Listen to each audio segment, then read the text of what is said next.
வணக்கம். ஈழத்து கவிமரசு வாணி செல்வராஜா ஈழத்திலிருந்து மற்றும் ஒரு பதிவில் இன்றைய நாள் 10ஆம் தேதி 7ஆம் மாதம் 2026. இன்றைக்கி இதை நான் உடனே சுட உங்களுக்கு பதிவு செய்கிறேன். என்னென்னு சொன்னால், இன்றைய நாளில் மகாஜன கல்லூரியில் கருத்தரங்கு, மாணவர்களுக்கும் ஆசிரியர்களுக்கான கருத்தரங்கு வர சொல்லி எங்களுக்கு வந்தது. வாட்ஸ்அப் மூலம் நாங்கள் போயிருந்தோம்.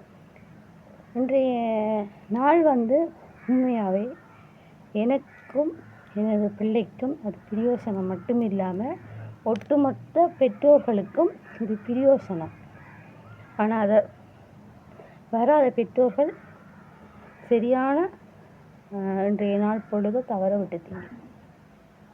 என்னுடைய குறுகிய கல்வி, அதாவது நான் உயர்தரம் முதல் தடவை மாத்திரம்தான் படித்திருக்கின்றேன். அதில் நான் லாஜிக் பாடம், தமிழ் ஹிந்து கழிச்சு லாஜிக் பாடம் எடுத்தேன். எனக்கு தமிழ் மீது மோகம் கொண்டதால் கவிஞராக என்னுடைய சுய முயற்சியில் தமிழ் மேலே கொண்ட தமிழ் படிப்பிச்சு தந்த ஆசான் உங்களுக்கு ஏற்கனவே பதிவு செய்திருக்கின்றேன். மானா சுந்தரலிங்கம் அவர் உப அதிபர், நல்ல ஆசிரியர். அவர் மூலம் ஈர்க்கப்பட்டேன். இன்றைய பொழுது முகம் தெரியாத, பேர் தெரியாத ஒரு நல்ல ஒரு அறிஞர், அவர் ஒரு ஆசிரியர். அவரை சந்திக்கவே பேர் எனக்கு தெரியாது. அவர்தான் அன்று கூட்டத்தில் அதை பற்றி சொல்லியிருந்தார். பாடங்களை எப்படி படிப்பிக்க வேண்டும், எப்படி கற்றால் எப்படி முடியும் என்பதை தீர்க்கமாக ஒரு 3 மணித்தியாலம்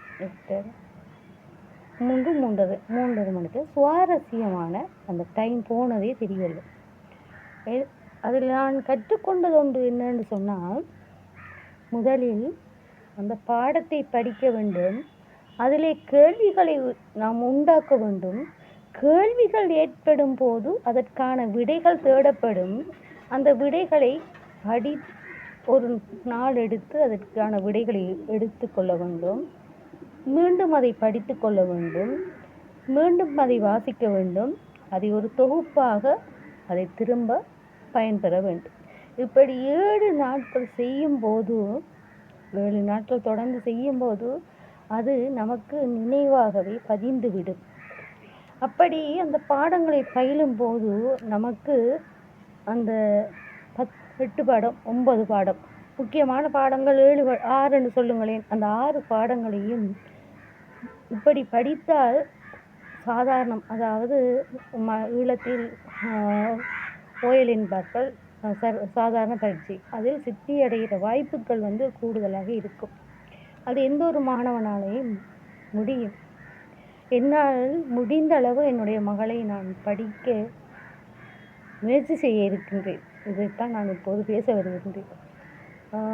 அவள் பேசியது குறைவு, உங்களுக்கு தெரியும், எல்லாம் தெரியும். ஆனால் இந்த பரீட்சை 15ஆம் தேதிக்கு பிறகு வருகின்ற அந்த பாடத்திட்டம் இப்போதைய நேரம் காணாது. 3வது தவணைக்கான பாடத்திட்டத்தை இப்படி அவர் சொன்னதின்படி நானும் செய்து பார்க்கலாம். என்னுடைய கவிதைகளையும் நான் இன்னும் கற்று தேர்வு செய்தால் எனக்கும் ஒரு வாழ்க்கைக்கு தேவைகள் பிரயோசனமாக இருக்கும்.